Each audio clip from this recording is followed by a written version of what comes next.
Gangland Mouthpiece. No, Tommy, no! Talk, kiddo. Let's see how good a case you can make of this. Yeah, and we're the jury.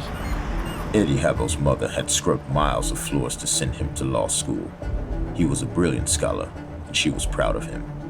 Mrs. Habo died the day Eddie graduated, and perhaps it was just as well. She never could have been proud of her boy again. Eddie's training that had been born of sweat was to be drowned in blood. Believe me, gentlemen, I would not defend a guilty man. If I thought this defendant had willfully murdered a fellow human being, I'd be the first person to condemn him. Your Honor, we find the defendant not guilty. You see? What did I tell you? You're right, Nagi. That punk was about as innocent as you are. The setup could use a smart lawyer like that Habo. He almost had me in tears. I'm sure the boss can handle it, but he's so slick, he'll have to be watched like a hawk. Yeah? If he tries to cross us, he'll take a swim in a cast-iron bathing suit. Cameras flash as the newsmen record the scene for their readers. The lucky ones have enough film left for an even bigger story. So, you beat the law, eh, John Kovac? Now, let's see you beat us some bullets. You kill a Nicky? Now I kill you. Nice work. You knock off that 2-bit hood and we send you to the chair. We get rid of 2 of you rats at once. You ain't sending me nowheres. I guess you're gonna need a lawyer, mister. My card. He needs more than a lawyer, shyster. Nothing could keep him out of the chair. With all the witnesses. The chair? This man is insane. Any of these people can see the foam on his mouth. An hour later at the swank apartment of Big Jim Turkis, racketeer supreme. And boss, we looked. There was no foam in the guy's mouth, but half the crowd swore they saw it there. Yeah? That kid could convince people water ain't wet. Why don't you jerks leave him alone? Can't you see he's relaxing? Oh, shut up, Annie. If he's that good, Tommy, get him over here. Thus, Eddie Habo graduated into the big time. Big Jim Turkis controlled every racket in town, from dope to slot machines, from robbery to bookmaking. He had lots of work for a promising young lawyer and plenty of blood money to pay for it. Eddie Habo had arrived at last. So that's the setup. You keep us out of jail, and we'll make you the richest lawyer in the whole country. Interested? Certainly I'm interested. Deal me in. Eddie found other things that interested him, too. Gosh, you're cute. I could really go overboard for someone like you. That would suit me. Why don't we go overboard together? I'm all for it. I'm overboard already. That makes 2 of us, baby. Hey! What do you think you're pulling? You're hired as a mouthpiece, not as a lover boy. Now lay off. Let you and me get something straight. Either you play my way, or not at all. Now, are you in or out? I'm in, Big Jim. I didn't know you were so freaking sensitive about her. In the months that followed, Eddie Habo more than earned his money. His many successes in court established a fabulous reputation for him, all through the underworld. Okay, punk, beat it. Habo got out a writ of habeas corpus on you. Proof is very necessary to convict, gentlemen, and there's none.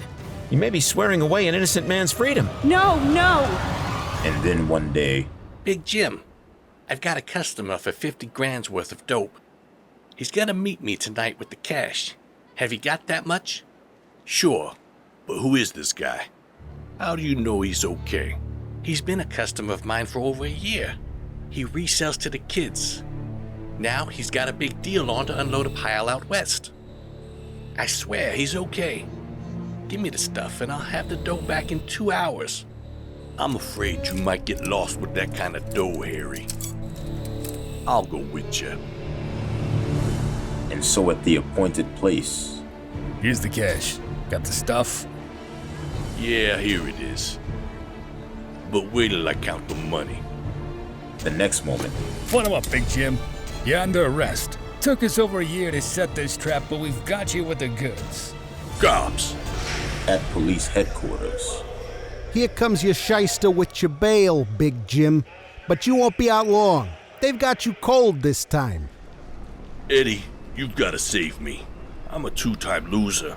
They can't throw the book at me. There must be a way. I'll do the best I can. I've always figured out a way, but this looks hopeless. As the day of the trial nears, Eddie, I've been thinking. Maybe I ought to jump bail and beat it to Mexico. You don't have to. For $100 grand, the judge and DA will let you cop a plea. You get a suspended sentence. What do you say? Wonderful. You'll have the dough in 2 hours. I figured I was a goner this time. What a relief. For me too. and so... May it please Your Honor, my client wishes to plead guilty and throw himself on the mercy of the court. Extraordinary. Usually I'm willing to consider a plea of mercy, but so heinous are your crimes, justice can only be served by a stern sentence. 30 years. Is that so? How about my 100 grand? How about it? But suddenly the truth dawns. Wait, it was you. You double-crossing shyster. I'll get you for this. Do you hear? I'll get you. You're wrong all the way, Big Jim. Get that man out of this courtroom.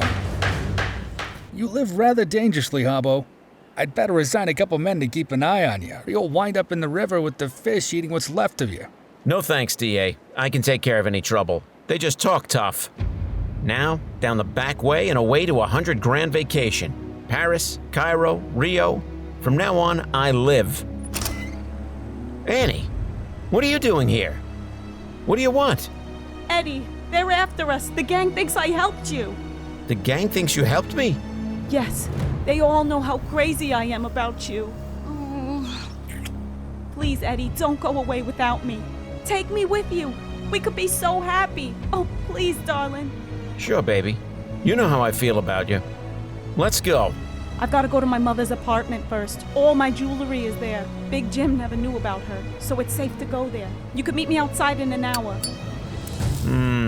Okay. What's her address? As darkness settles over the river, Eddie Habo awaits his love. Wish she'd hurry. This town makes me jumpy now. Okay, pal. This is it. Tommy! Anne! What have you done to me, Anne? You jerk! You sent Big Jim to prison! He was my man! The only reason I gave you a smile was to make him jealous! You sent him up the river, now you're going down it, floating upside down. Don't any of you move. We're the police. But too late. A blast of bullets and Eddie Habo loses his last case. Cops? I don't care what they do to me. You're not getting away. Shoot, Tommy. There's only two of them. But the hurried shooting of the gangland assassins is no match for the practiced marksmanship of the police experts. Ah, my throat! Ah! And so it ends. Lucky the DA had us trailed this Habo guy. Eh, Dan? Yeah, he was a cinch for a rub-out. Now we've got the whole gang. Thus, Eddie Habo, attorney at law, who had built a career around the thwarting of justice, found he could not beat the law of the underworld.